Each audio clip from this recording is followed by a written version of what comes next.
Magandang gabi, pambungad sa ating newscast. Niyanig ng 7.2 magnitude quake ang Taiwan kung saan siyam na ang nasawi habang higit 700 naman ang sugatan. Mga Pinoy na kabilang sa sakuna, kumusta naman kaya ang kalagayan? Panoorin ang ating balitang A to Z.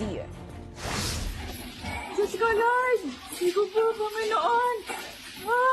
Ganito kalakas ang pagyanig na naramdaman ng isang overseas Filipino worker mula sa ika-12 palapag ng gusali na tirahan sa Taipei City sa Taiwan.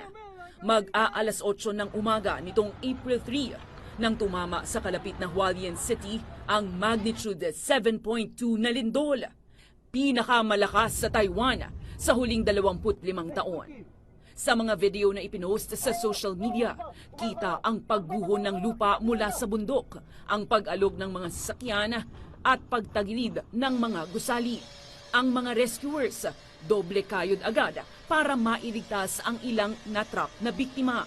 Sa pinakahuling tala, hindi bababa sa 9 nasawi, mahigit 700 ang sugatan, habang 77 naman ang napaulat na natrap.